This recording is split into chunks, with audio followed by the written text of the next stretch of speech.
እንደምን ቆያችሁ ውድ የሆፕ ቻናል ተከታታዮቻችን። እንግዲህ ይህ የሆፕ ወጣቶች መሰናዶችን ነው።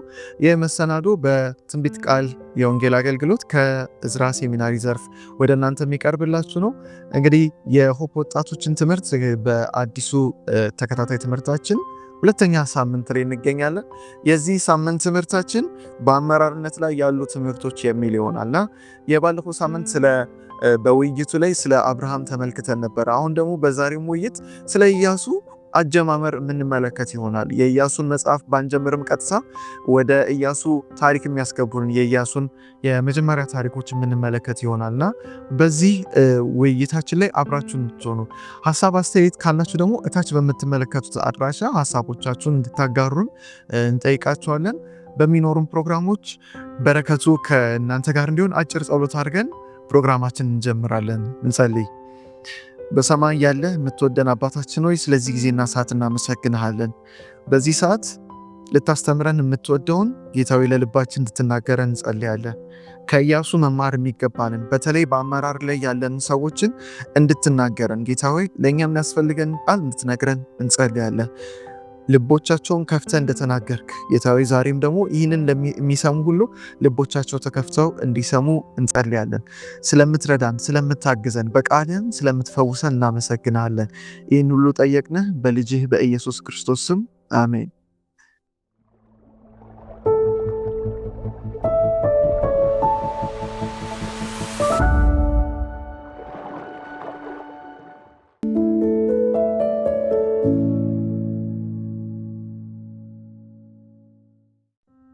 የጌታ ጸጋና ሰላም ይብዛላችሁ ቅዱሳን እግዚአብሔር ወገኖች እንደምን አላችሁ? በበረከትና በምስጋና ሁሉ ላይ ከፍ ብሎ ያለው ቅዱስ ስሙ የተባረከ ይሁን። ዛሬ እንግዲህ የምንመለከተው የጌታ ቃል ክፍል በዘጸአት ምዕራፍ 17 ከቁጥር 6 እስከ 18 ያለውን ክፍል ነው የምናየው። ቦታውን ሄደን በምናይበት ጊዜ ያለው ክፍል ሐሳቡ ምንድን ነው? እስራኤላውያን የ40 ዓመቱን የምድረ በዳ ጉዞ ከጨረሱ በኋላ በተስፋይቱ ምድር ድንበር ላይ ሲደርሱ ያጋጠማቸውን ተግዳሮት ነው እና ያጋጠማቸው ተግዳሮት ምንድን ነበር? አማሌቃውያን ናቸው። መንገድ ዘግተው አናሳልፍም አሉ። ከዛም እግዚአብሔር በአማሌቃውያን ላይ ጦርን አወጀ። ሙሴም ኢያሱን እንዲህ ብሎ አዘዘው፣ በል ጎበዛዝቱን ምረጥና አማሌቅን ለመዋጋት ውጣ አለው። እኔም ደግሞ የእግዚአብሔርን በትር ይዤ በኮረብታው ላይ በእግዚአብሔር ፊት እታያለሁ አለው። ከዛም ሙሴ እንዳዘዘው ኢያሱ አደረገ። ወጥቶ አማሌቅን ይዋጋ ጀመር። ምንድነው የሆነው? ሙሴ በተራራው ላይ በኮረብታው ላይ ወጥቶ እጆቹን ይዘረጋል። ከዛ ኢያሱና ሰራዊቱ ድል ያደርጉ ነበርና እጁንም ደግሞ ደክሞት ባወረደ ጊዜ አማሌቃውያን ድል ይመቱ ስለነበረ አሮንና ሆር ሁለቱንም እጆች በዚህና በግራና በቀኝ ደግፈው ይይዙት ነበር እና በዚህ መንገድ በታላቅ አመታት አማሌቃውያንን ድል አደረጓቸው ማለት ነው። እና ክፍሉ የተለያዩ ሐሳቦች ቢኖሩትም ከዚህ ክፍል ላይ የምናገኘው አንድ የአመራር መርህ አለ። በጣም እጹብ ድንቅ የሆነ ልናተርፍበት የሚገባ የአመራር መርህ አለ። እሱን ክፍል ነው የምናየው። ይህም መርህ ምንድነው? አንድ የተሳካለት መሪ የሚባለው ሌሎች ተተኪ መሪዎችን ማፍራት የቻለ እንደሆነ ብቻ ነው የሚለውን መርህ ነው የምናየው ማለት ነው። እንግዲህ የአንድ መሪ ተቀዳሚ ስራ በራሱ ዘመን በሚገባ ማገልገልና ከዛም ደግሞ እሱ ካለፈ በኋላ ለትውልዱ የሚቀር ትልቅ ስራን ጥሎ ማለፍ ሲሆን፣ ሁለተኛውና ዋነኛው ግን ከሱ በኋላ ተተኪ መሪዎችን ማብቃት የቻለ ጊዜ ብቻ ነው አንድ መሪ ስኬታማና ውጤታማ ነው የሚባለው። እና ይህንን ሐሳብ ጳውሎስ ለጢሞቴዎስ መክሮታል። ምንድነው ያለው? በሁለተኛ ጢሞቴዎስ ምዕራፍ 2 ቁጥር 1 እስከ 2 ላይ እንግዲህ ልጄ ሆይ አንተ በክርስቶስ ኢየሱስ ባለው ጸጋ በርታ፣ ብዙ ሰዎች የመሰከሩለትን ከኔም ደግሞ የተማርኸውን ሌሎችንም ለማስተማር የሚችሉትን እና ለታመኑ ሰዎች አደራ ስጥ ብሎ መክሮት ነበር። ምንድነው እንግዲህ ከኔ የሰማኸውን ይህንን ነገር ሌሎች መስክረውለታል፣ አንተም ሰምተዋል። ሌሎችን ደግሞ ሊያስተምሩ ለሚችሉና ለታመኑ ሰዎች ደግሞ አደራውን እንዲሰጥ አሳስቦታል ማለት ነው። ስለዚህ ከዚህ ክፍል ላይ ከዘጸአት ምዕራፍ 17 ላይ የምናገኘውን የአመራር መርህን እናያለን ማለት ነው። ስለዚህ አንድ ብቁ መሪ እንዴት አድርጎ ነው ሌሎች ተከታዮችን ማፍራት የሚችለው? እጩ መሪዎችን አፍርቶ እስኪበቁ ድረስ ማዘጋጀት የሚችለው እንዴት ነው የሚለውን 3 ሐሳቦችን እናያለን ማለት ነው። የመጀመሪያው አንድ ብቁ መሪ ተተኪ መሪዎችን ማፍራት የሚችለው በማየት ነው። ምንድነው ከክፍሉ ላይ የምናየው ሐሳብ? ሙሴ ኢያሱን ለጦርነት ውጣና ተጋጠም ብሎት ነበርና ከኢያሱ ይልቅ ሌሎች ሰዎች አሉ። ምናልባት ቁመታቸው ከትከሻቸው ዘለግ ያሉ በጦር ልምድ የካበተ ልምድ ያላቸው ብዙዎች ሊኖሩ ይችላሉ። ግን ከነዚህ ውስጥ እንዲመራ ያዘዘው ኢያሱን ብቻ ነበር ማለት ነው። ኢቭን ካሌብም ነበር አብሮ። ለምን ይህንን አደረገ? በኢያሱ ላይ አንዳች የመሪነት መንፈስ አይቶበታል ማለት ነው። የእግዚአብሔርን እጅ ስለተመለከተበት ኢያሱን ለጦርነት እንዲወጣ አድርጎታል። የሚገርመው በመጽሐፍ ቅዱስ ክፍል ውስጥ ይህ የኢያሱ ስም ለመጀመሪያ ጊዜ ነው የተነሳው ማለት ነው። ይህ ማለት ኢያሱ ከዚህ በፊት ማንም አውቆት አያውቅም። በማንም አይታይም። የሚሰራውን ጥቃቅን ስራ ማንም እውቅና ሰጥቶት አያውቅም። ክህሎቱን ማንም አይቶለት አያውቅም። ሙሴ ግን አይቶለት ስለነበረ ጦርነቱን እንዲጋጠም አደረገው ማለት ነው። እና ከዚህ የምንማረው አንድ ክፍል አለ ማለት ነው።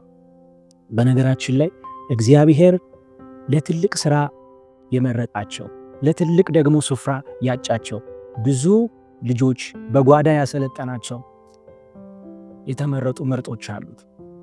እግዚአብሔር ሊቀባቸው የቅባቱን ቀንድ የላከላቸው ነገር ግን ረጃጅሞቹ እነ ኤልያብ የከለሏቸውና የጋረዷቸው ደግሞም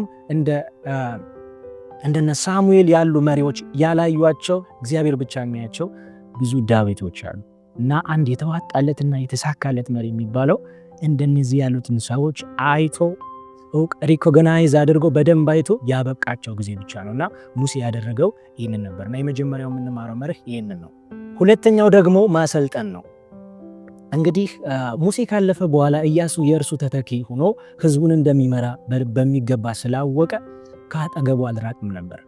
ኢያሱንም ከአጠገቡ አላራቀውም። ይልቁንስ በሚመጣው ዘመን ያለውን ኃላፊነት በተገቢ ሁኔታ እንዲወጣ ያስተምረው ደግሞም እየሰራ ያሳየው ነበር ማለት ነው። እና ኢያሱ በሚገባ አሰልጥኖታል። ኢያሱም ከታላቁ መሪው ከሙሴ እግር ስር በመሆን መሪነት ያለውን ኃላፊነት የሚያስከፍለውን ዋጋ ደግሞ በሚገባ ጠንቅቆ ተምሮ ነበር ማለት ነው። ይህ የኢየሱስም አሰራር ነበር። ድፍን ዓለምን እየዞረ ከማገልገል ይልቅ 12ቱን መርጦ በሚገባ አሰልጥኖ ብዙ ጊዜውን ፈጅቶባቸው አድካሚና የማያባራ ጥያቄያቸውን በትዕግስት በተሞላ መንገድ መልሶላቸው ካበቃቸው በኋላ በምድሪቱ ላይ በመርጨት ዓለምን ገለባብጦባቸዋል። ዛሬም ቢሆን አንድ የተሳካለት መሪ ሊያደርገው የሚችለው ነገር ይሄ ነው ማለት ነው፣ ሌሎችን ማሰልጠን። በጣም በሚገርም ሁኔታ ቤተክርስቲያን ተተኪ መሪዎችን የማፍራትን ነገር ቸል ካለችው በጣም በከባድ አደጋ ላይ ናት ማለት ነው። ከመሰረቱ የቤተክርስቲያን ተልእኮ የመጀመሪያውና ቀዳሚው ዋና ስራዋ ማስተማር፣ ማሰልጠን፣ ማብቃትና መላክ ነው። ስለዚህ ማሰልጠን አንዱ ሌሎችን መሪዎችን የምናፈራበት ብቸኛው እና ዋነኛው መንገድ ነው ማለት ነው። ሶስተኛውና የመጨረሻው ደግሞ ዋነኛ የምንለው ደግሞ ማሳተፍ ነው። ማሳተፍ እና ሙሴ ያደረገው ኢያሱን ወደ ጦርነቱ ገብቶ ትሬኒንግ እንዲያደርግ አድርጎት ነበር። ለምን? ኢያሱ ከፊት ለፊት በጣም የማያባሩና ትላልቅ ጦርነቶችን ብቻውን ሊጋፈጥ ስላለው ማለት ነው። ስለዚህ አስቀድሞ ስፍራውንና ቦታውን በማመቻቸት ሰልፍ እንዲማር አድርጎታል ማለት ነው። ልክ እንደዚሁ ሁሉ አንድ የተዋጣለት መሪ ተተኪ መሪዎችን ማብቃት የሚችለው በማሳተፍ ነው ማለት ነው። የነገውን የመሪነት ስራ የሚቀበሉ ሰዎች፣ የሚረከቡ ሰዎች በሚገባ ወደ ሜዳው በመግባት እጆቻቸው ሰልፍ እንዲማሩ፣ ስልጠና እንዲያገኙ፣ ተሞክረውም ደግሞ እንዲፈተኑ እድሉና መንገዱ ሊመቻችላቸው ይገባል ማለት ነው። የሚሰሩት ስህተትና የሚያገኛቸውን ውድቀት በማየት እንደ ትልቅና ድንቅ ነገር በመቁጠር ነገ ላይ አድገው ለብዙዎች ጥላ የሚሆኑትን አዳጊ ችግኞች ከመቅጠፍ ይልቅ እንዲስተካከሉ ፋር እንዲይዙ እያደረጉ ሌላም እድሎችን እየከፈቱላቸው ቢሞከሩ ይህ እነርሱን ለማብቃት አይነተኛው መንገድ እና ዘዴ ይሆናል ማለት ነው። እንግዲህ እነዚህን መርሆች ተግባራዊ በማድረግ በሕይወታችን እንድናያቸው የእግዚአብሔር ጸጋ ይርዳን። እግዚአብሔር ይባርካችሁ።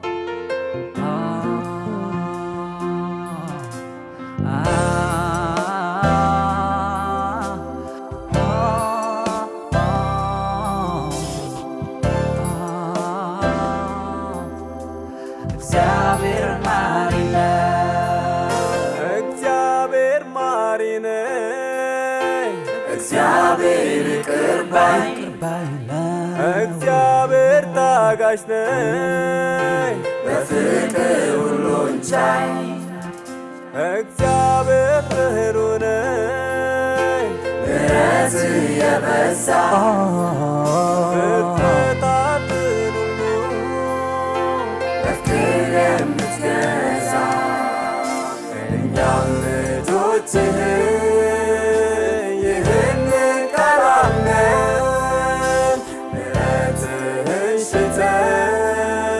በፊትህ ተደፍተን ተማጽነንሃል ይቅር በለን ማረን ማረን ማረን ማረን ማረን ማረን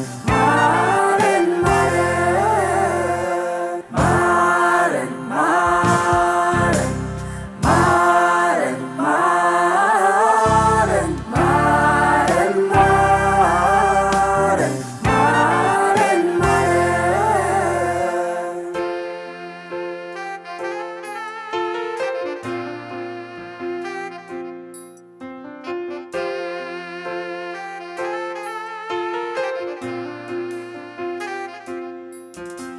መድረክን አድምቀን ቤትህን አሙቀን በከንፈር አምልከን በልባችን ርቀን ትእዛዝን አክባሪ መስለን ተመሳስለን ኑረናል ብዙ ዓመት ተላሸብርቀን በአገልግሎት ላይ ሽር ጉድ ማለት በቅዱስ አዳራሽ ላይ ታች በራወጡ ለካሴ ታይታ የከንቱ ከንቱ ከማስመሰል ከንሰር ፈውሰን አቤቱ ማረን ማረን ማረን ማረን ማረን ማረን ማረን ማረን ማረን ማረን ማረን ማረን ማረን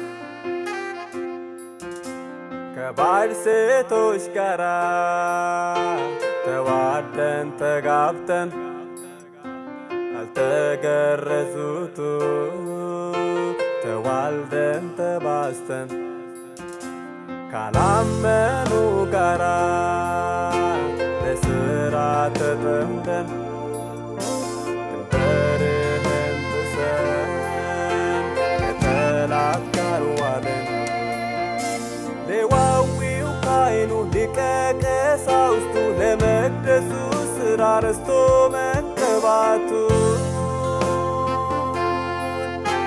ጓዳውን ለጠላት በማሳየቱ በጠላት ተወስቷል ተማርኮ ታቦቱ ማረን ማረን ማረን ማረን ማረን ማረን ማረን ማረን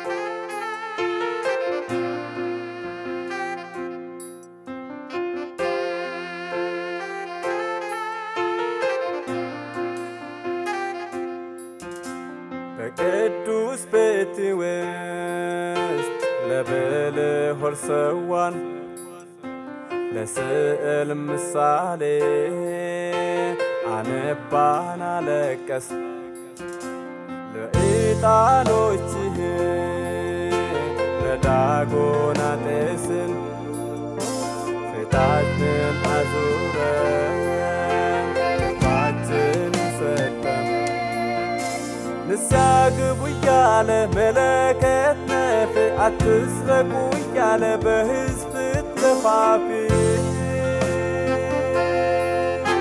ሰባኪው ሌባ ጌታውን ዘራፊ ያለው ያዳላ ምስኪኖችን ገፊ ማረን ማረን ማረን ማረን ማረን ማረን ማረን ማረን ማረን ማረን ማረን ማረን ማረን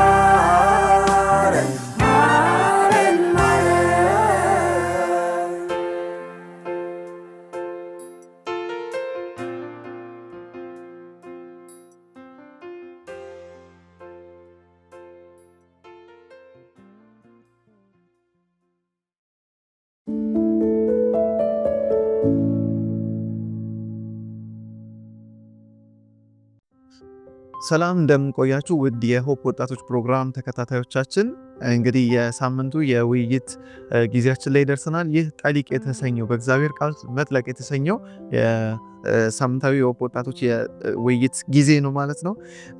ከባለፈው ሳምንት ቀጥለን አሁን ሁለተኛ ትምህርት ላይ ደርሰናል። ዛሬም እንደተለመደው የተለያዩ ተወያይ እንግዶችን ይዤ መጥቻለሁ። እነሱን ላስተዋውቃችሁ እወዳለሁ። በዚህ ጋር ወንድሜ አንተነህ አለ፣ እህቴ ረዴት እና ወንድሜ በሱ ፍቃድ በዚህ ይገኛሉ። እንግዲህ ከነሱ ጋር የኢያሱ መጽሐፍ ነው እያጠናን የምንገኘው። ባለፈው ሳምንት ስለ አብርሃም ስንመለከት ነበረ። በጣም የሚባርክ ውይይት ነበረን። ምናልባት ያላገኛችሁ ይህን ትምህርት ያላገኛችሁ ሰዎች በሆፕ ቻናል አማርኛ የዩቲዩብ ቻናል ላይ ልታገኙ ትችላላችሁ ማለት ነው። ወደዛ ሄዳችሁ ተመልከቱት፣ እንድትመለከቱ እንጋብዛችኋለን። ከዛ የቀጠለ ትምህርት ስለሆነ ምናልባት ትምህርቱን ደግሞ በጽሁፍ ማግኘት የምትፈልጉ ካላችሁ የእዝራ ሴሚናሪ የተሰኘ የመጽሐፍ ቅዱስ መተግበሪያ አፕሊኬሽን ፕሌይ ስቶርም በአፕ ስቶርም ላይ ይገኛል። እዛ ላይ ገብታችሁ ኤስኤስኤል የምትለዋን ተጭናችሁ ኢንቨርስ የሚለውን በምትጫኑበት ጊዜ የዚህ በየሳምንቱ አፕዴት እየተደረገ የሚመጣ ትምህርት አለ። ስለዚህ እሱን እንድትከታተሉ አሁንም እንጋብዛችኋለን። የዛሬው ወደ ኢያሱ ትምህርት ነው እንግዲህ በደንብ የምንገባው። ባለፈው አብርሃም ላይ ነበር በደንብ ጊዜ ወስደን ስንመለከት የነበረው። እሱም የአብርሃምና የኢያሱ ታሪክ በእምነት መጓዝን ስለሚያመለክት ነው እና የኢያሱን ታሪክ ስንጀምር በዘጸአት 17 ነው የመጀመሪያውን የኢያሱን አመጣጥ የምንመለከተው። ዘለን የኢያሱ መጽሐፍ ላይ አይደለም የምንሄደው እና ኢያሱ በከነአን ድንበር ላይ የተገለጠ ሰው ነው። የከነአን ድንበር ላይ በደንብ ማንነቱ የታወቀ ሰው ነው። ከዛ በፊት ግን የሙሴ ደቀ መዝሙር እንደነበረ እንመለከታለን እና በዚህ ዘመን ብዙ ጊዜ ምናልባት ታሪኮችን ሰምታችሁ ታውቃላችሁ። ሰው ከትንሽ ከዝቅተኛ ኑሮ ባንዴ ተነስቶ የሆነ አለ አይደል በጣም ሀብታም ወይ በጣም ትልቅ መሪ ምናምን። ምክንያቱም አንዳንድ መሪዎችን ስንሰማ ድንገት ከመሬት ተነስተው እዚህ ይመጡ ማታውቁት ሰው መሪ ሆኖ ታገኙታላችሁ እና እንደዛ በሚባልበት ጊዜ እዚህ ላይ ግን የኢያሱ ሕይወት እንደዛ እንዳልሆነ እንመለከታለን። ኢያሱ መሪ እንደሆነ ብናቅምና ጥያቄዎችን ወደ እናንተ ነው የማቀርበውና የመጀመሪያውን ጥያቄ በሴ ወደ አንተ ላቀርብ ወዳለሁ። ኢያሱ መሪ፣ በጣም ጥሩ መሪ፣ በጣም መልካም መሪ ነበረ።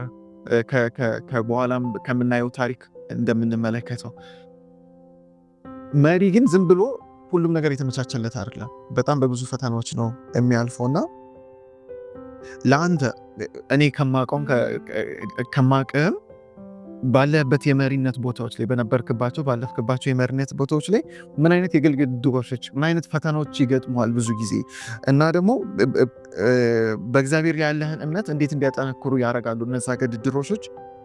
እንደገና ደግሞ ከዚሁ ጋር ያይዘ እነዚህ ያለፉ ፈተናዎች እነዚህ ያለፉ ከባድ ጊዜያቶች ለሚቀጥለው አዲስ ፈተናዎች እንዴት ሲያዘጋጁ ራስህን አይተኸዋል? ይህንም አስረዳን። አመሰግናለሁ። ያው ስለ ያደረግን ስላለ ነው ውይይት እግዚአብሔር ስም የተመሰገነ ይሁን።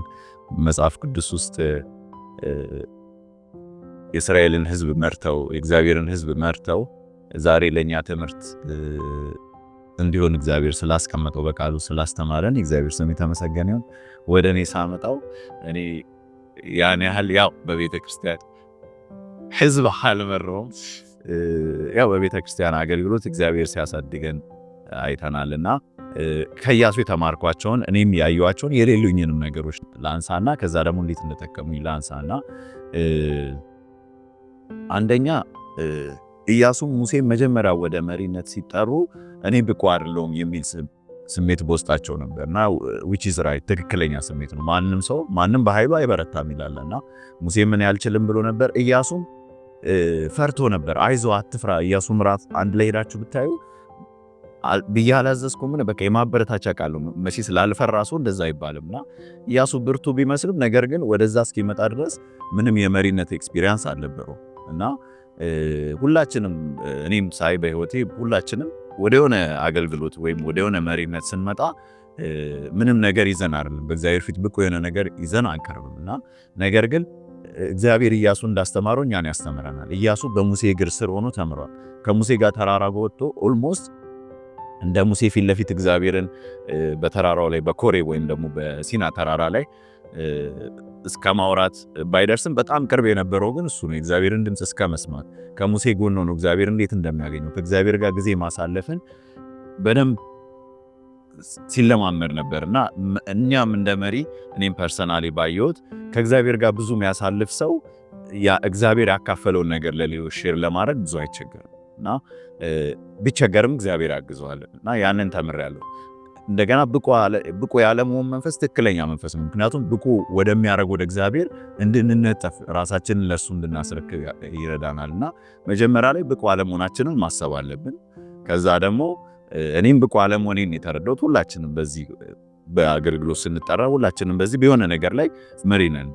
በመዝሙር አገልግሎት ሊሆን ይችላል ወይ በሰንበት ትምህርት ሊሆን ይችላል ወይ በተለያዩ የቤተክርስቲያን በወጣቶች ፕሮግራም ሊሆን ይችላል። በዚህ ስራው የእግዚአብሔር እንደሆነ በማወቅ ሰልፉ የእግዚአብሔር እንደሆነ በማወቅ ለእግዚአብሔር ራስን ማስረከብ ያስፈልጋልና አለመቻልን ማወቅ መገንዘብ ያስፈልጋል። ከዛ በኋላ ደግሞ ራስን ለእግዚአብሔር ማስረከብ ኢያሱ ቅድም እንዳነሳው በዓለማዊ ወይ በፖለቲካዊ ስርዓቶች ላይ እንደምንመለከተው በዓለም ፖለቲክስ ላይ እንደምንመለከት ዘሎ ወደ አስተዳደር የመጣ አይደለምና እግዚአብሔር መሪ ሊያደርገን ሲፈልግ ከኢያሱም ከኔም ህይወት የተረዳሁት አንድ ባንድ እያስተማን ዛሬ ትዕግስትን ያስተምረናል። ነገ በሱ ላይ መደገፍ ዛሬ በራሴ ኃይል እችለዋለሁ ይሄን ነገር እኔ አስተካክላለሁ ብለን ወይ በምንድን ነው ኦርጋናይዝ ፐርሰን ሆነን አይደለም የምናመጣው። እግዚአብሔር እያስተማረ ኢያሱን እያስተማረው በጥቂቱ የታመነ ሉቃስ ላይ አይደለ በብዙ ይሾማል አይደለ። ስለዚህ ዛሬ በቤተ ክርስቲያን ዲያቆንነት ሊሆን ይችላል ወይም ደግሞ ትንሽ ኃላፊነት ሊሰጠን ይችላል። በነዛ ኃላፊነቶች ስንታመን ልክ ኢያሱ እንዳደረገው እያስተማረ እግዚአብሔር አንዳንድ በእኛ ሀገር ወደ አንድ አካባቢዎች የተለመደ ልምድ አለና ያ አፕሮች ልክ ነው እያልኩ አይደለም። ነገር ግን እንዲንቦራጨቁ ያደረጉና ልጆቻቸው ዋና ሊያስተምሩ ሲፈልጉ ትልቅ ወንዝ ውስጥ ይወረውሯቸው ከዛ በኋላ ሊሰጥሙ ሲሉ ያወጣቸዋልና አብዛኞቹ ግን ለምዶ ነው የሚወጡት። ግን እስኪችሉ ድረስ ትንሽ እንዲዋኙና እንዲወራጩ ያደርጓቸዋልና እግዚአብሔርም እንዲህ ነው በትንሽ እያስተማረ እስኪ ይላል። የሚዋኘው ሰው አባቱን እየጠበቀ እንደሚዋኝ እኛም እግዚአብሔርን እየጠበቀን እነዚህን ቻሌንጆች እናልፋለን ማለት ነውና ኢያሱ ብዙ ትምህርት አስተምሮናልና ሌላው ከኢያሱ የምማረው ኢያሱ ስለ ነገ ነገር ግን ነገን በሚያውቀው በእግዚአብሔር ላይ ይታመናል እና እኛም በትንሽ የቤተክርስቲያን ኃላፊነቶች ነገም እንደሚሆን አናውቅም። ነገ እኛ ያቀነው ላይፈጸም ይችላል፣ እኛ ያሰብነው ላይሆን ይችላል። ነገር ግን እግዚአብሔር ያሰበው እንደሚሆን በማመን ራሳችንን በእርሱ ላይ መደገፍ እንማራለንና ኢያሱ ብዙ ጊዜ 10 የእግዚአብሔርን ፈቃድ ይጠይቅ ነበር። ወደዚህ እንውጣ በሰንበት ትምህርታችን ላይ ሁሌም በምንማረው በወጣቶች ላይ ያለው ዋናውም ሰንበት ትምህርት ላይ በቃ ይሄ ጋይ የሚባለውን ከተማ እግዚአብሔርን ሳያማክሩ ገጠሙና እርምም ስለነበር የአካናጣት ያን ነገር እንትናልና በመሪነትም ፌሊየር ሊያጋጥም ይችላል። አለመሳካት ሊያጋጥም ይችላል። ነገር ግን እግዚአብሔርን እያንዳንዱን ስቴፕ ከጠየቅን ነገን ባናቅም ዛሬ ብንወድቅም ነገን እጃችንን ይዞ የሚመራን እግዚአብሔርን ከያዘ የማናውቀውን ነገር እያስተማረን እያለማመደን እንደነ ሙሴ ከዛ ደግሞ እንደ ኢያሱ ያደርገናልና እነዚህን ትምህርቶች ተምሬያለሁ። መጀመሪያ አለመቻለን ማወቅ፣ በእግዚአብሔር እግር ስር ቁጭ ማለት፣ ከዛ ነገን በሚያውቀው በእግዚአብሔር ላይ መደገፍ፣ ከዛ የኛ ስኪል ሳይሆን ስኪሎችን እግዚአብሔር ይሰጠናል። እግዚአብሔር ዝም ብሎ አይደለም። እነ ሙሴ እነ ኢያሱ የሰጣቸው በምንድን ነው በልምድ ውስጥ ያመጧቸው ነገሮች አሉ። ነገር ግን ያን ነገር እንዲደገፉበት ሳይሆን ያን ነገር እንደ ስኪል ይቀመጣል። የሚመራው ግን እግዚአብሔር፣ ነገን የሚወስነው ግን እግዚአብሔር ነው። ወዴት መሄድ እንዳለባቸው የሚወስነው ግን እግዚአብሔር ነውና እውነተኛ መሪ ቆራጥ የሚሆነው በራሱ ሐሳብ ደረቅ መሆን አለ የሚባል አባባላል። ደረቅ በመሆን ሳይሆን ራሱን ለእግዚአብሔር በማስረከብ ነው፣ ሐሳቡን ለእግዚአብሔር በማስረከብ ነው እና ከእግዚአብሔር የተቀበለውን ደግሞ በቆራጥነት ለሕዝቡ በማካፈልና ያንን በማድረግ ነውና ያንን ከኢያሱ ተምሬያለሁ። ከኢያሱ ያሉት ባህሪያቶች አንዳንዱን እግዚአብሔር በእኔ ሕይወትም ሲያስተምረኝ አይቻለሁ። ለአዲስ ቻሌንጆች ደግሞ ትናንትን ያሳለፈን አምላክ ቀይ ባህርን ያሻገራቸው አምላክ ዮርዳኖስን እንደሚያሻገራቸው አመኑበትና እኔም እስከዛሬ በሕይወቴ እስከዛሬ በቤተክርስቲያን ባሉን አገልግሎቶች በመምራት ሊሆን ይችላል፣ በትንሽም በትልቅም ያው ህዝብ ላይ ባይሆንም በእነዚህ ግን ትላንት ያሻገረን እግዚአብሔር እንዳለ ካወቅን ነገም በሱ ታምረን እንደ ኢያሱ እግዚአብሔር ላይ ከተደገፈን እግዚአብሔር እያስተማረ ያሳልፈናልና በሱ ላይ መደገፍን ሰሬንደር ማድረግ ራስን ማስረከብን ከኢያሱ ሕይወት ተምሬያለሁና አዲስ ቻሌንጆችን ማልፈራው በራሴ አይደለም። እኔ ገና ያኛውንም ልወድቅ እችል ነበር፣ ግን ነገን በሚያሳልፈኝ ድጋፍ በሚሆነኝ እንደ ኢያሱ በሚያግዘኝ እምነቴን በምጥልበት ነገን በሚያውቀው በእግዚአብሔር ላይ በመደገፍ ነገን እሻገራለሁና አዳዲስ ቻሌንጆችንም የማልፎ በዚህ አማካኝነትና ከኢያሱ ብዙ ትምህርት ብዙ ከዚህ በላይም አለ። ነገር ግን እነዚህን ትምህርቶች ፐርሰናሊ ከራሴም ጋር ሪሌት አድርጌ ተምሬያለሁ። በጣም እግዚአብሔር ይባርክ በሴ ባይዘው ትዕግስተኛ መሪ ነው። ያው ባደግንበት ቸርች በመሪነትም በተለይ በኳየር መሪና በወጣት መሪ ብዙ ጊዜ አገልግሎት ስለማቅ ነውና ከኢያሱ ነው ያገኘው ማለት ይችላል። ይህን ትዕግስት ምንድነው እየገረመኝ የነበረው ኢያሱ ዝም ብሎ እዛ ቦታ አልደረሰም ያልከው ነገር በጣም ወሳኝ ነው። አንድ ጥቅስ ላነብላችሁ ፈልጋለሁ። እዚሁ ትምህርታችን ላይ የሚገኝ ነው። ዘጸአት ምዕራፍ 33 ቁጥር 11 በጣም ከሚጎዱን ነገሮች አንዱ መጽሐፍ ቅዱስ ግማሽ ጥቅስ ማወቅ። አስተውላችሁት መጣው ከሆነ የሚታወቅ ፌመስ ጥቅሶች ምናምን ግማሾቹን እናውቃቸዋለን ምናምን አይደለ? እኔም ይሄንን ጥቅስ ግማሹን ነው የማውቀው የነበረው። ይህን ሳነበው ነው በደንብ የገባኝ። ምንድነው የሚለው ጥቅሱ? እግዚአብሔርም ሰው ከባልንጀራው ጋር እንደሚነጋገር ፊት ለፊት ከማን ጋር ይነጋገር ነበር? ከሙሴ። ከዚህ በኋላ ያለውን የሚያቆሰዋል ብዙ ጊዜ ይቀጥላል ጥቅሱ። ምን ይላል? ሙሴም ወደ ሰፈሩ ይመለስ ነበር፣ ነገር ግን ሎሌው ብላቴና የነዌ ልጅ ኢያሱ ከድንኳኑ አይለይም ነበር። አይገርማችሁ?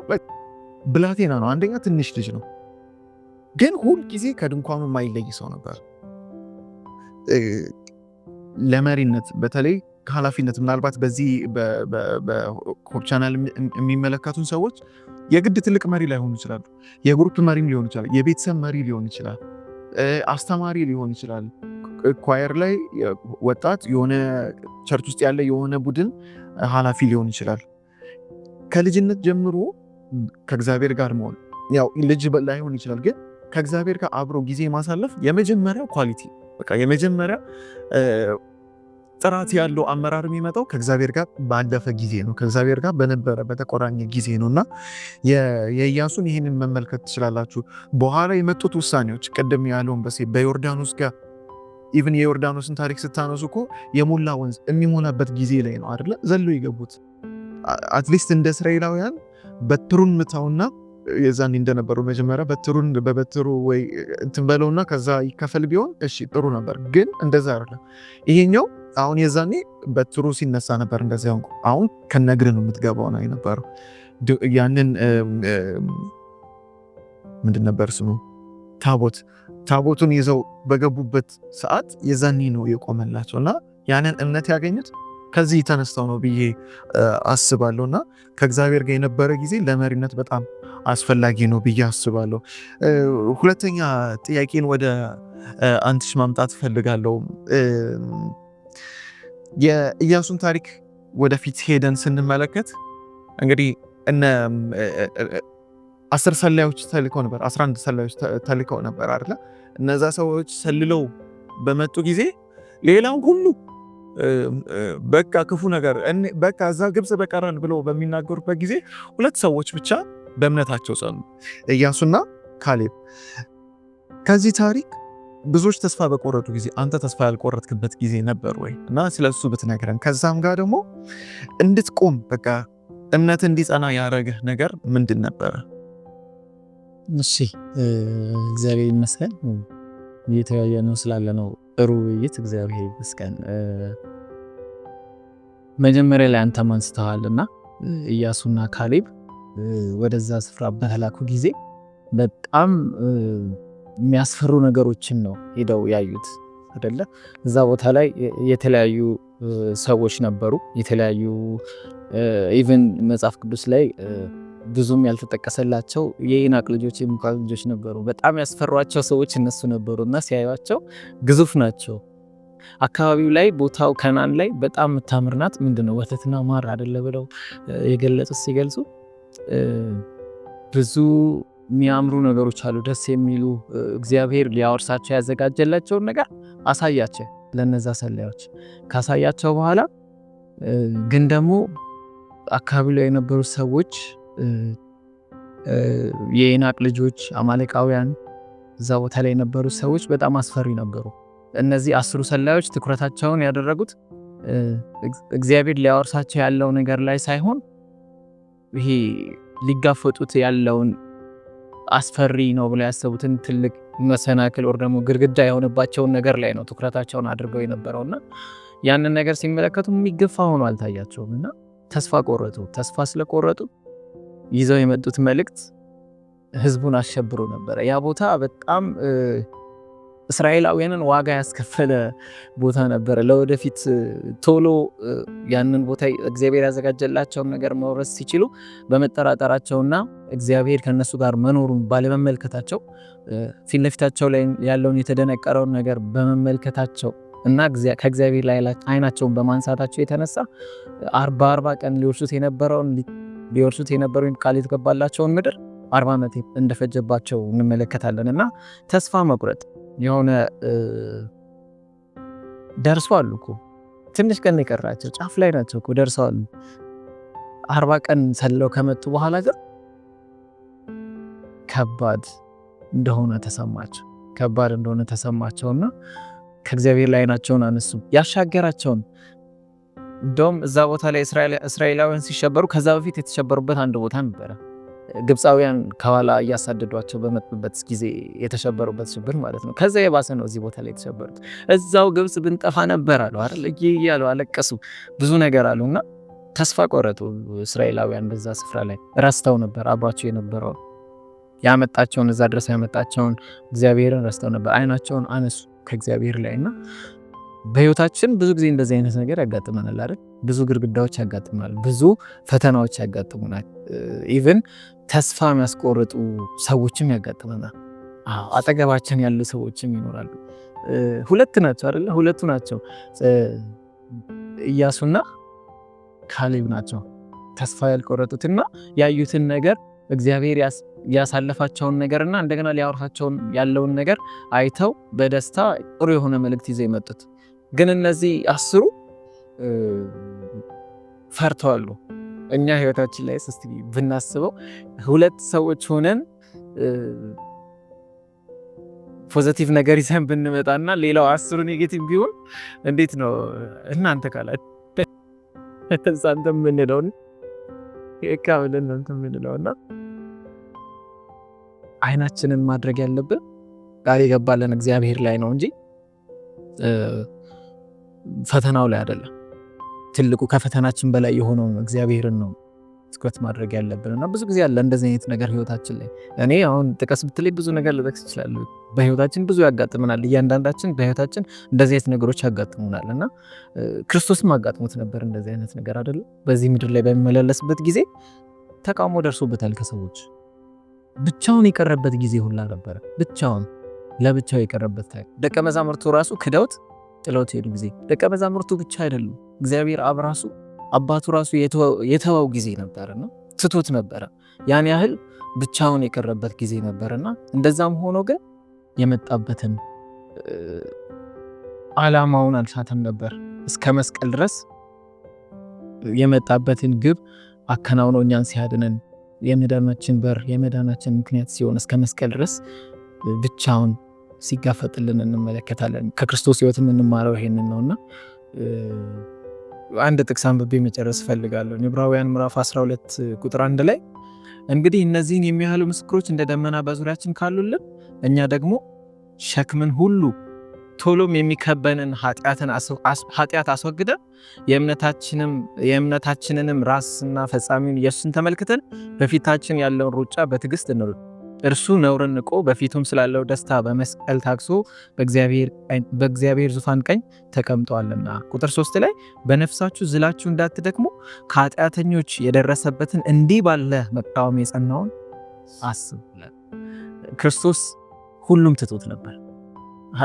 በኃጢአተኞች ተቃውሞ ደርሶበት ነበር። በሚያድናቸው ህዝቦች ኢቭን በእስራኤላውያን ኢቭን እንደውም ተቀብለውት ያንን የመጣበትን ሚሽን ሊያሳኩት የሚገቡት ሌዋውያን እዛ ቦታ ላይ የነበሩ ቤተ መቅደስ ዙሪያ የነበሩ ሰዎች ይህንን ትንቢት የሚያውቁ ሰዎች ራሱ የእሱ ተቃራኒ ነው የሆኑትና እነዛን ሁሉ አልፎ አሸነፈ። ሞትን ድል አደረገ። የመጣበትን ዓላማ አሳካና እኛን አዳነ። ከክርስቶስ በላይ ምሳሌ ሊሆን ማን አለ? እና በህይወታችን የሚገጥመን ብዙ ነገሮች ሊኖሩ ይችላሉ። ኢቭን አሁን እየሄድን ያለነው ጉዞ አለ አይደለ? እስከ ሰማይ ድረስ ጉዞ አለብን። በጣም ብዙ ፈተና ይኖረናል። በጣም ብዙ ነገሮች ያጋጥሙናል። ብዙ አብረውን የነበሩ ሰዎች ሲመለሱ ጥለውን ሊሄዱ ይችላሉ። አብረውን ጉዞውን የጀመሩ ሰዎች እና እኛም ታክሰን እንደ ክርስቶስ ምሳሌያችን ነው።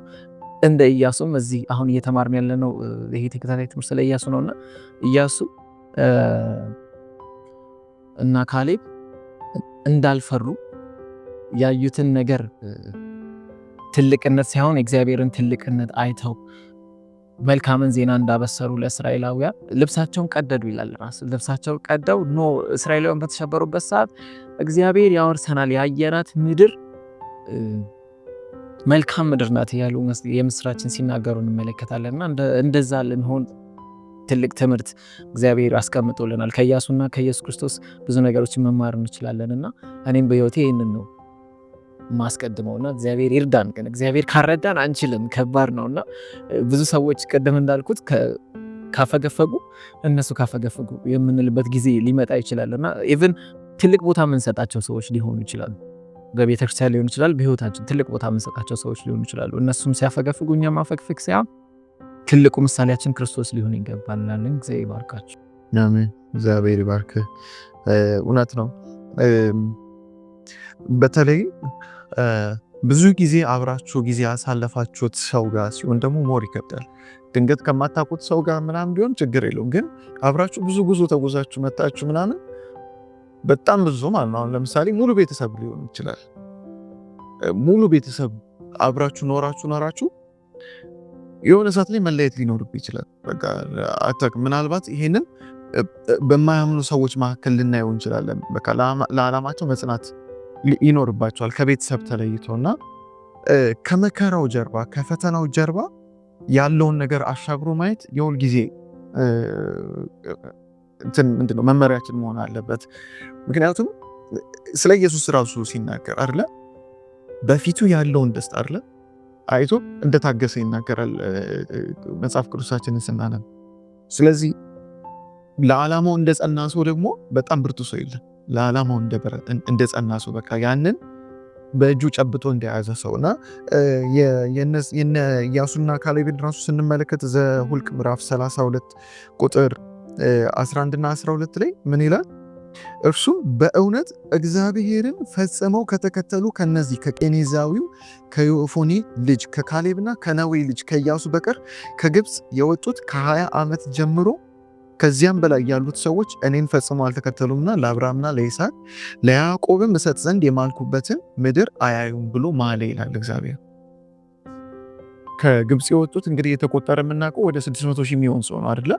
ይገመታል ተብሎ የሚታሰቡ 600 ሺህ ሰው ልክ ባይሆን ሁለት ሆነ እስከ ጥግ መሄድ አለበት ነው ፖይንት አይደለ? በቃ እያሳየህ ነገር አለ ነው። እግዚአብሔር የጠራህ ነገር አለ። እግዚአብሔር ለጠራችሁ ነገር የ600 ሺህ ሰው ሐሳብ ሊያስቀይር ራሱ አይገባም። ለምን በዜና የሚወጣ ነገር አይሆንም። ለተጠራንበት ዓላማ ግን በቃ ከእግዚአብሔር ጋር መጣበቅ ዋና ነገር ነው። የኢያሱንም ታሪክ ስንመለከት ቅድም ወዳልኩት ፖይንት ስመለስ በቃ የነበረበት ህይወት ከሙሴ እግር ስር ማይጠፋ እንደው ታውቃላችሁ፣ ከሙሴ ጋር ብቻውን ወደ ተራራ ይወጣ ይፈቀድለት የነበረው ሰው ኢያሱ ብቻ ነው። ማንም ሰው አይወጣም ነበር። ኢያሱ ብቻ ነው ወደ ተራራውና ተብሎ የነበረውና የሙሴን ኃላፊነቶች ቀርብ ያየ እግዚአብሔር ከሙሴ ጋር ሲነጋገር የነበረበትን በትንሹም ቢሆን በማየት ቴስት ያደረገ ሰው ነበርና ይህንን ሁሉ አይቶ ታምኖ እስከ መጨረሻው ሊጸና ችሏልና እንግዲህ እንዳልከው እንደ ኢያሱ መበርታት እንድንችል እግዚአብሔር ይርዳን። ወደ መጨረሻው ጥያቄ ልምጣና ረዱ ወደ አንቺ እጠጋለሁ። አሁን በቃ የመጨረሻውን ዋና ሀሳብ እንድታነሽልኝ። በዚህ ሁሉ ውስጥ ጸሎት ትልቁ ሚና የሚወስደው እንዴት ነው? ወይም ደግሞ የጸሎት ሚና እንዴት ነው? ይህንን እንድትነግሪንና በመንፈሳዊ ህይወትሽ ደግሞ እርዳታ ሲያስፈልግሽ ከእግዚአብሔር ቀጥሎ ወዴት ነው የምትሄጂው? መቼም ብቻሽን ልትጋፈጪን ትችላለሽ፣ ግን የምትጠጊው አካል አለ ወይና ስለሱ ትንሽ ብታስረጅን። በጣም አሪፍ ጥያቄዎች ናቸውና አሪፍ ነው ያልኩበት ምክንያት መጀመሪያ የተነሳው ጥያቄ ሁለት ጥያቄዎች ናቸው። የመጀመሪያው ጥያቄ ሞር የበሴንም የአንትሽንም ጥያቄ ጠቅለል አድርጎ የሚይዝ ነው። ምክንያቱም ብቻን ጸንቶ ለመቆም ሆነ በመሪነትም ዙሪያ ብናወራ ለነዚህ ነገሮች በጸሎት ኃይል የሚገኙ ነገሮች ናቸው እና ጸሎት በጣም ትልቅ ሚና ነው። ሰው አንድ ክርስቲያን ሆኖ የማይጸልይ ከሆነ ክርስቲያን አይባልም እና ጸሎት በጣም ብዙ ፓኬጅ ነው፣ ብዙ ነገሮች ነው በይዞ የሚመጣውና የመጀመሪያው ያለማቋረጥ ያልተቆራረጠ ግንኙነት ማለት ነው ከእግዚአብሔር ጋር። ይሄ ፍሬንድሺፕ ነው። አብረን እናወራ የምትወዱት ሰው ጋር የምታሳልፉት ጊዜ እንደማለት ነው እና የሙሴን ታሪክ በምታዩበት ጊዜ በቃ ዘወትር ይጸልይ ነበረ። ሁል ጊዜ ግንኙነት ነው፣ በቃ የማያቋርጥ ሪሌሽንሺፕ ሆኖ ስናነቀው።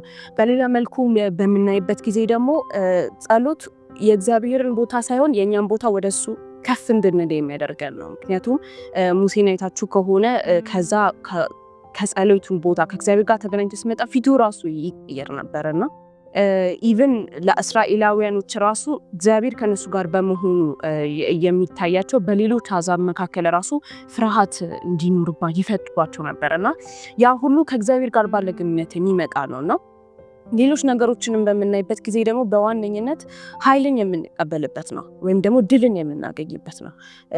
እስራኤላውያን በዛን ጊዜ ኢያሱ በሚመራበት ጊዜ ያንን ጦር በሚመራበት ጊዜ ሙሴ እጁን ባነሳቁ ጊዜ ያሸንፋሉ ሲያወርዱ እና በጣም የሚገርም አይነት ነገር ነው። ምን ያህል ነው ጸሎቱ ነው በቃ እዛ ጋር ያለው ነገር ምን ያህል ድል እንደሚሰጥና ኢቭን በክርስቶስ ወደ ክርስቶስ በምንመጣበት ጊዜ ራሱ ቀኑን ሲያስተምር ይቆይና ሌሊቱን በጸሎት ኃይል የሚቀበል ለቀኑ የሚያስፈልገውን ኃይል የሚቀበለው ማታ ነው በመጸለይ እና ረጅም ጊዜ በብዙ ነገር ውስጥ ሲያልፍ ክርስቶስ በዛ በጸሎት ውስጥ የሚያገኘውን ኃይል ነበር የሚጠቀምበት እና ኃይልን የምናገኝበት ድል የምናገኝበት እንዲሁም ሙሴ ያንን ቦታ ያህዌ ኒሲ ብሎላል። እግዚአብሔር ሰንደቅ ዓላማዬ ነው፣ አሸናፊ መሆናችንን የምንመሰክርበት የሆነበት ነው እና ጸሎት ድል የምንነሳበትም ትልቁ መንገዳችን ምክንያቱም ኃይልን የምንቀበልበት እንደሆነ ስለምናይና ሌላው ደግሞ የምናይበት ነገር ጸሎት የእግዚአብሔርን እቅድ የምናውቅበት ነው። የእግዚአብሔርን ምን ፈቃዱ እንደሆነ የምናውቅበት ነው። ክርስቶስ ታስታውሱ እንደሆነ በሚጸልይበት ጊዜ ያኔ የደም ላብ እያላበው ይህ በቃ ጽዋ ከኔ ለፍ፣ ግን እንዳንተ ፈቃድ እንዲህ እንደኔ ፈቃድ አለ። ያንን የተቀበለው በእግዚአብሔር ፈቃድ ማወቅ የቻለው በጸሎት ውስጥ ነው እና የእግዚአብሔርን ፈቃድ የምንረዳው ስንጸልይ ነው። ሳንጸልይ ስንቀር የእግዚአብሔርን ምሪትም ፈቃድም ልናውቅ አንችልም። ወዴት እንደምንሄድ እርዳታ የምናገኘው በጸሎት ነው። ምክንያቱም ስንጠይቅ ሰሚ አካል አለ ማለት ነው። ሰሚ አካል ብቻ ሳይሆን ደግሞ በእምነት ስንጠይቅ ምን የሚያደርግ የሚመልስም አካል አለ እያለን ነው ያለ ነውና ስለዚህ ሁለቱንም ነገር ይዞ ይመጣና በጸሎት ውስጥ ብዙ ፓኬጆች ነው የምናገኘው።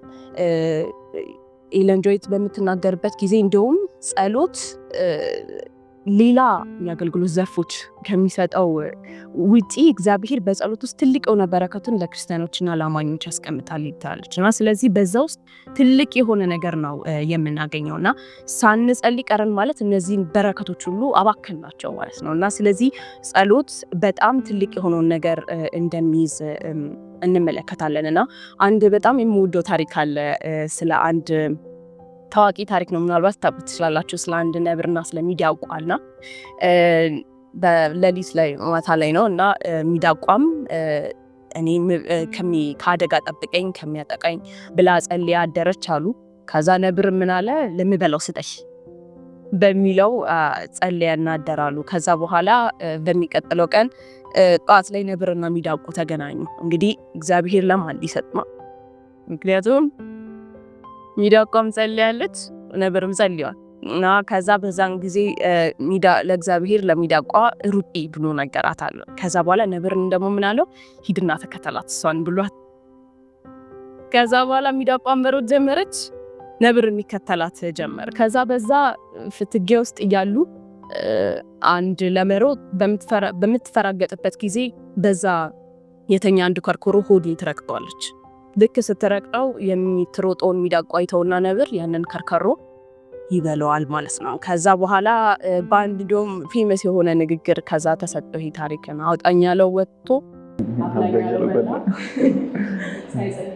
ከርከሩ ተበላ። ጸሎት ምሪትንም ማምለጫችንም በብዙ ነገሮች ለክርስቲያን ሕይወት በጣም ትልቅ በተለይ በመንፈሳዊ ሕይወት ለሚያጋጥመን ችግሮች ማምለጫችን ነው እና ብዙ ነገሮችን የሚያጋጥመን ነገሮች የምንቋቋምበት ስለሆነ ጸሎት በጣም አስፈላጊ ነውና ሁለተኛው ጥያቄ ሲመጣ ደግሞ በመንፈሳዊ ሕይወታችን የተለያዩ ችግሮችን በመንፈሳዊ ብቻም በስጋዊ የሚያጋጥመን ብዙ ችግሮች አሉና እንደዛ ከእግዚአብሔር ቀጥሎ ወደ ማን ነው የምትሄጁ የሚለው ሰው እግዚአብሔር በጣም ደስ ከሚለው ነገሩ አንዱ ምንድነው በረከትን ቀጥታ እሱ ከሚሰጠን በነገሮች በአጋጣሚዎች ከሚባርከን በላይ በሰዎች ውስጥ የሚያስቀምጠው በረከት አለ። እግዚአብሔር ቅድም አማኑ በሴት ትዕግስተኛ ነው ይላልና እናንተ እያንዳንዳችን እዚህ የተቀመጥን ሁላችንም ሰዎች የሚያስፈልጋቸው እግዚአብሔር እንድንጠቀምበት እንድናገለግላቸው የሰጠን በረከት አለ። ሳናስበውም ተጠቅመነው ሊሆን ይችላል፣ እኛ አላወቅነውም፣ ግን ያገለገልንበት ጊዜ ሊኖር ይችላልና እውነት ለመናገር በቤተ ክርስቲያናችን ውስጥ ሰዎችን ለማገልገል ዋና ሀሳቡ እዛ ነው። ክርስቶስም እንዳደረገው ሰዎችን ለማገልገል የመጣው ስለዚህ እኛም ያንን የተጠራ ነውና ምንድነው ይሄ ከመንፈሳዊ ችግሮች በሚገጥሙበት ጊዜ እኔ እንዲሁም በበኩል ያደረኩባቸው ነገሮች የሚኖሩ ወደ እግዚአብሔር ያቀርቡኛል ወደሚሉት ሰዎች ሄጄ አውቃለሁ። ከኔ በደንብ በሰል ያሉ የብዬ የማስባቸው ወደ እግዚአብሔር ያቀርቡኛል፣ ስለ እግዚአብሔር የምፈልገውን ነገር በጸሎት ያቀርቡኛል የምላቸው ሰዎች ጋር ሄጄ አውቃለሁኝና ያ በጣም ትልቅ በረከት አለው እውነት ለመናገርና በእያንዳንዳችን ሕይወት ውስጥ በጣም ትልቅ ነገር ነው። ምክንያቱም እግዚአብሔር አይታችሁ ከሆነ ኢያሱ እዛ በጦርነቱ ላይ የሆነ ሳለ በዛ ጦርነት ሲዋጋ ሳለ ከኋላው የሚጸልየው ማን ነው? ሙሴ ነው ሲጸልይለት የነበረውና በዛም ላይ ደግሞ ሙሴ ብቻ ሳይሆን ደግሞ ሌሎችም አብረውት ነበሩ ሲደግፉት የነበረው ሆሩም ነበርና አሮንም ነበር ካጠገቡና እነሱ አብረው በጸሎት ሲያቀርቡት እዛ ጋር ኢያሱ ይዋጋ ነበርና የሱ እዛ ጥንካሬ የመጣው ከራሱ ሳይሆን እዛ ከኋላ ለሱን የሚጠሉለት ሰዎች ናቸውና እግዚአብሔር በእውነት ለኛ ብለው የሚንበረከኩ ሰዎችን ጸሎት ይሰማል። አንዳችን ያንዳችንን ሸክም አድርገን ስንወሰድ የሱ የበሴ ድል ለኔ እንደ ድል ሆኖ ሊሰማኝ ይገባል። የሱ ትንሽ መንሸራተት እኔ ሊጎዳኝ ይገባል። አንዳንድ ሰዎች አሉ ቸርች ውስጥ ትንሽ ቀረት ስትሉ ወደ ኋላ እንትስሉ የጠፋሽ ምን ሆነሽ ነው ብሎ የሚጠይቁ ሰዎች የሚመክሩ የሚገስጹ ግን ደግሞ የሚቆጡንም ጭምር ግን ደግሞ በፍቅር የሚያቅፉን ደግሞ ሰዎች ያስፈልጉናል በቤተ ክርስቲያናችን ውስጥ እና ያ ነገር በጣም አስፈላጊ ነው እና በቤተ ክርስቲያናችን ውስጥም ደግሞ በተለያየ ነገር ላይ ተሳትፎ እንድናደርግ የሚያደርጉ ሰዎች የእግዚአብሔር ስራ ላይ ኃላፊነት እንድንወስድ የሚፈልጉ የስራው አካል እንደሆነ እንዲሰማን በቁጥጥር መልክ አይደለም ግን እግዚአብሔር ይሄ ስራ የኔ ኃላፊነት ነው የሚለውን ነገር ቅድም በመሪነት ሀሳብ ላይ በዚህ ሁሉ ሲያነሳ ያሰበው አንድ ሆኖ ነገር የኢያሱ በመሪነት ደረጃ ሲደርስ እስከዛ ድረስ ያለው ነገር የጀመረው ሙሴ ወደ መጨረሻ አካባቢ ሲመጣ አይደለም ወይም ደግሞ ስራውን እያጠናቀቀ ሳይሆን የሙሴ ገና አዲስ መሪ እያለ ኢያሱ ምን ነበር በዛን ሰዓት ነው መሰጠን የጀመረው ከዛ ጊዜ ጀምሮ እና አብዛኛውን ጊዜ በቤተ ክርስቲያናችን ውስጥ በሽማግሌዎች ቤተክርስቲያን ሽማግሌዎች በጎልማሶች በወጣቶች በታዳጊዎች በህፃናት እያለ በነዛ መካከል ያለው ጋፕ አንዱ ለአንዱ በቅርበት ደረጃ ሩቅ ሆኖ ሊሰማ ይገባል። እኛ ሁል ጊዜ ወደ ላይ ከፍ ያሉ ሰዎችን ብቻ ሳይሆን ማየት ያለብን እኛ ከኛ ስር ላሉት ምን ያህል ቀርበናል እናዳምጣቸዋለን ምንድነው ችግራችሁ ብለን መጠየቅ እንችላለን። ካልቀረብናቸው ልንጸልይላቸው ልናቀርባቸው ልንበረከክላቸው አይንችልምና ከዚህ ውስጥ ሁለት ታሪኮችን በተለይ ከመጽሐፍ ቅዱስ በጣም ልቤን የሚነኩ ታሪኮች አሉ። አንደኛው የጳውሎስ የማርቆስና የባርናባስ ታሪክ ነውና በመጀመሪያው የወንጌል ስርጭት በሚሄዱበት ጊዜ እግዚአብሔርን ቃል ለማካፈል በሄዱበት ጊዜ ማርቆስ ምን አደረጋቸው? በኢየሩሳሌም ላይ ተመለሰቷቸው። አዲስ ነበረ ሁኔታውና አገልግሎቱ ለሱ ከባድ ነበር የሆነበትና ከዛ በኋላ በሐዋርያት ሥራ ምዕራፍ 13 ላይ ነው 15ኛው ምዕራፍ 15 ላይ ስንመጣ ጳውሎስ እና ባርናባስ እያወሩ ሳለ ምን አለ ባርናባስ አይ እኔ አሁን ማርቆስን መውሰድ ፈልጋለሁ። እዛ ጳውሎስ እንዴት አሁን ወደ ኋላ ተመልሶ የነበረ ሰው ለወንጌል አገልግሎት የሚያፈገፍግ ሰው እንዴት ይዘት ይላልና ጭራሽ እስከሚለያዩ ድረስ እና ባርናባስ የራሱ መንገድ ጳውሎስ አልተስማሙም ይላል። እስከዛ እስከሚደርስ ድረስ ባርናባስ ማርቆስን በቃ ወስዳል ይሄ ለአገልግሎት ይጠቅማል ብሎ ሲል እና ደስ የሚለው ነገር በሁለተኛ ጢሞቴዎስ ላይ ጳውሎስ ስለ ማርቆስ ተናገረና ለወንጌል አገልግሎት በእውነት የሚጠቅመኛል ብሎ ሲናገር ስለ ማርቆስና የማርቆስ ወንጌል መጽሐፍ ተገኘና በጣም ይሄ ትልቅ ነገር ነውና ካጠገቡ ተከራክሮለት የሆነ ጥሩ ልጅ እኮ ይሰራል ብሎ ሳይሆን ወደ ኋላ ፍግፍጓል ግን ወደፊት ለእግዚአብሔር ስራ ይጠቅማል ብሎ አምኖበት እየጸለይት እያስተማረ እያጠነከረ እያማቆዩ እንደዚህ አይነት ሜንተሮች ያስፈልጉናል በህይወታችን ላይ በጣም ያስፈልጋል።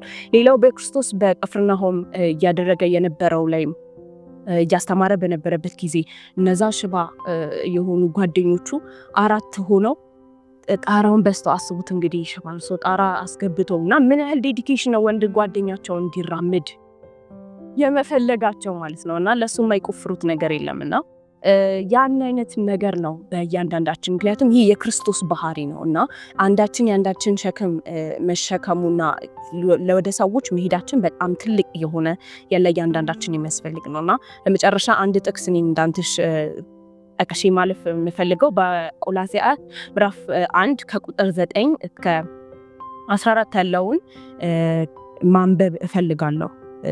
በቆላስይስ ምዕራፍ 1 ከቁጥር 9 ጀምሮ ያለው እንደዚህ ይላል። ስለዚሁ እኛ ደግሞ ይህንን ከሰማንበት ቀን ጀምሮ የፈቃዱ ዕውቀት መንፈሳዊ ጥበብና አእምሮ ሁሉ እንዲሞላባችሁ እየለመንን ስለ እናንተ ጸሎትን አልተውንም። በበጎ ስራ ሁሉ ፍሬ እያፈራችሁ በእግዚአብሔር ዕውቀት እያደጋችሁ ከደስታም ጋር በሁሉ ለመጽናትና ለመታገስ እንደ ክብሩ ጉልበት መጠን በኃይል ሁሉ እየበረታችሁ በቅዱሳን ርስት በብርሃን እንድንካፈል ያበቃንን አብን እያመሰገናችሁ በነገር ሁሉ ደስ ልታሰኙ ለጌታ እንደሚገባ ትመላለሱ ዘንድ እንለምናለን። እርሱ ከጨለማ ስልጣን አዳነን፣ ቤዛነቱንም እርሱንም የኃጢአት ስርየት ወዳገኘንበት ወደ ፍቅሩ ልጅ መንግስት አፈለሰን ብሎ ይናገራልና ዘ ሆል ፖይንት ይሄ ነው ወንጌል እግዚአብሔር ለኛ ያደረገውን በክርስቶስ በኩል ክርስቶስ ደግሞ እኛ ደግሞ በክርስቶስ በኩል ያየነው ለሌሎች የምናደርገው የምንበረታታበት ጊዜ ነው እና አሁንም እዚህ ያለን ብዙ ጊዜ በአገልግሎት ሁኔታዎች ውስጥ ብዙ እናልፋለንና እኔ በጣም እርግጠኛ ነኝ ሌሎች ሰዎችን እንኳን ባታስታውሱ ቤተሰቦቻችሁ ግን ስለናንተ አገልግሎት ጸልየዋልና እኔ የመጀመሪያዎቹን የአገልግሎት ጊዜያቶችን በተለይ እፈራ ነበር። በጣም በእግዚአብሔር መድረክ በጣም ፈራ ነበርና አንዳንድ ጊዜ በጣም ፈርቼ የወጣሁበትን ጊዜያቶች አስታውሳለሁ። መድረክ ላይ ስወጣው እናቴ ነው ያለው። እናቴ ሲያት the whole time አይኗን ጽፍራ እየጸለየች ነው። ከዛ ያለው ሪሊፍ እንዳይመስላችሁ አትሊስት እሷ እየጸለየች ልይ ነው የሚለውና በጣም ይሄ ትልቅ የሆነ በህይወታችን ውስጥ ልንወስደው የሚገባ ትልቅ ትምህርት ነው ብዬ አምናለሁ። እግዚአብሔር ባርካችሁ። አሜን። እግዚአብሔር ይባርክሽ ረዱ። ይሄ የኢያሱ ታሪክ ከጸሎት ጋር ስናገናኘው የህይወቱ መሰረት ነው። በቃ ምንም ለነዚህ ሰዎች ቅድም ብለናል። ሙሴ ከእግዚአብሔር ጋር ሰው ከባልንጀራው ጋር ፊት ለፊት እንደሚነጋገር ጸሎት የዛ ምሳሌ ነው። ሰው ከባልንጀራው ጋር ፊት ለፊት መነጋገር እንደሚያደርገው ሁሉ ከእግዚአብሔር ጋር ፊት ለፊት እንደማውራት እና የጸሎትን ጥቅም አውቀው የተጠቀሙት ከየትኛውም ክርስቲያን በላይ እግዚአብሔርን ያውቁታል። ክርስቲያን ነኝ ባይ፣ ምክንያቱም ቅድም ብላለች ክርስቲያን ነኝ እያለ የማይጸልይ ሰው ክርስቲያን አይደለም፣ ያመነውንም አላወቀውም እንደማለት ነው። እና ኢየሱስም የሆነ ሰዓት ላይ የደቀ መዛሙርቱ ታሪክ ትዝ የሚላችሁ ከሆነ በጣም እሱ በጨነቀው ሰዓት እንደው አንድ ሰዓት እንኳን መትጋት አቃታችሁ ወይ ይላቸዋል። እና ይህ አንድ ሰዓት መጸለይ ገና በቅርብ ምናልባት ባለን ህብረቶች አዳር ጸሎቶች ምናምን ስንሞክር ነው ትንሽ እንትን እሷንም ራሱ በቃ ወይ በእንቅልፍ በሀሳብ እየሄድክ የሆነ ሰዓት ላይ ድጋሚ እየተመለስክ ምናምን ነው እንጂ አንድ ሰዓቱን ሙሉ በቃ ግን እንኳን የምትለው እኮ አይደል አንድ ሰዓትን እንኳን መትጋት አቃታችሁ ብሎ ነው የሚናገረው። እና ከማን ጋር እንደምናወራም አለማወቅ ይሄ ሁላ የሚያመጣብን ከእግዚአብሔር ጋር እያወሩ እንቅልፍ መውሰድ ይሻላል። እንዲህ አልጋችን ላይ ሆነም ተንበርክከንም ቢሆን በቃ ከሱ ጋር እያወሩ እንቅልፍ ቢወስደን ይሻላል። እና ጸሎት በጣም ትልቅ ሚና አለው፣ ዋነኛ ሚናም አለው። ጸሎት ከቃሉ ጋር ደግሞ በጣም ወሳኝ እንደሆነ በዚሁ እንመለከታለን። ከዛም በላይ ደግሞ አብሮ የሚደግፉን ሰዎች በቃ ሁላችንም እኛ በሳሎች አይደለም፣ በቃ የመብሰል ጥግ ላይ አይደለም። አትሊስት የሆነ እኛ በደከምንበት ሌላ የበረታ ወዳጅ ይኖረናል፣ ሌላ ጓደኛ ይኖረናልና እነሱን ለይቶ ማወቅ በጣም አስፈላጊ ነው። የሚደግፉንንም ሰዎች ደግሞ ወደ እነሱ መቅረብ በጣም አስፈላጊ ነውና እግዚአብሔር ይባርካችሁ። እንደው እግዚአብሔር ይርዳን ራሱ በእውነት በጸሎት እንድንበረታና ይህንን የምትመለከቱ የሆፕ ወጣቶች ፕሮግራም የምትከታተሉ ወንድሞች እህቶች ሁሉ ደግሞ ለእናንተ የምንመኘው ይህንን ነው። ምናልባት መሪዎች ልታዩት የምትመለከቱን ትኖራላችሁ። የኳየር መሪዎች ልትሆኑ ትችላላችሁ። የወጣቶች የቡድኖች የጸሎት ቡድኖች የፌሎ መሪዎች የተለያየ መሪነት ያላችሁ። ከሁሉም በላይ ደግሞ ሰው ሁሉ ደግሞ የራሱን መሪ ነው። ስለዚህ በዚህ ላይ የሚያስፈልጉን ነገሮች ነው እየተመለከትን የነበረውና እንደነ ኢያሱ ተስፋ እንዳትቆርጡ እንመክራቸዋለን። እንደነ ኢያሱ ደግሞ ከእግዚአብሔር ጋር እንድትጣበቁ ሁሌ ከድንኳኑ ማትጠፉ ከእግሩ ስር ማትጠፉ እንድትሆኑ እንመክራቸዋለን። ይሄ የጸሎት ህይወት በተለይ ደግሞ ለየትኛውም መሪ ለምን የጂሲ ፕሬዚዳንት አይሆንም? እኛ እንደምናውቀው ለምን የሀገራችን የዩኒየን መሪ አይሆንም? ለምን የህፃናት መሪ አይሆንም? ለምን የቤተሰብ መሪ አይሆንም? ትክክለኛ መሪ የመጀመሪያው ትልቁ ኳሊቲው ጸሎት፣ ከእግዚአብሔር ጋር ያለው ጸሎት። እዚህም ላለን ሰዎች ነው ይሄን የምናገረውና ለእኔም እግዚአብሔር እንዲረዳን መጸልይበት አንዱ ርዕስ በጸሎት እንድንበረታ ወደ እሱ እንድንቀርብ እሱን ወደ መምሰል እንድንጠጋ ነውና ይህን ማድረግ እንድንችል እግዚአብሔር ይርዳን። ባለንበት ግን አጭር ጸሎት አድርገን ይህንን የውይይት ጊዜ እንጨርሳለን። እንጸልይ። በሰማይ ያለህ ውድ አባታችን ሆይ እናመሰግንሃለን። ይህን እድል ስለሰጠህን እናመሰግንሃለን። ስላንተ እንድናወራ ስምህን እንድንጠራ ይህንን ልዩ ጊዜ ስለሰጠህን እናመሰግንሃለን። ጌታዊ ደግሞ በቃል ውስጥ አንተን ማየት ስለቻለን ስለ ኢያሱ እያጠናን አንተን ማወቅ ስለቻለን እናመሰግንሃለን። በዚህ ውስጥ ደግሞ ተስፋ የገባሃልን ጌታዊ ቃል የገባሃልን አምላክ አንተን ማየት እንድንችል አንተ አግዘን። ከፈተናዎቻችን ከከበበን ጌታዊ ከምንፈራው ነገር ጀርባ አንተን ማየት እንድንችል አንተ አግዘን። ከዚህ ስክሪን ጀርባ ያለው ወንድም እህት ጌታዊ የሚያስፈራቸው የከበዳቸው ነገር ካለ ከዛ ከሚያስፈራ ነገር በላይ ያንተ ታላቅነት ይታያቸው ጌታዊ። አንተን አይተው ደግሞ በእምነት መራመድ እንዲችሉ ሌሎች አጠገባቸው ያሉ ሰዎች ባያምኑ እንኳን ጌታዊ ቢፈሩ እንኳን ያመኑትን አንተን ጌታዊ የጠራሃቸውን አንተን በማየት በእምነት ወደ አንተ መቅረብ እንዲችሉ አንተ አግዛቸው። ይህንን ሁሉ ደግሞ በስምህ ስልጣን እንጸልያለን፣ በልጅህ በኢየሱስ ክርስቶስ ስም አሜን። እንግዲህ እግዚአብሔር ይባርካችሁ ተመልካቾቻችን። በቀሪው የሆፕ ወጣቶች ፕሮግራሞች እንድትባረኩ እንጋብዛችኋለን። መልካም ጊዜ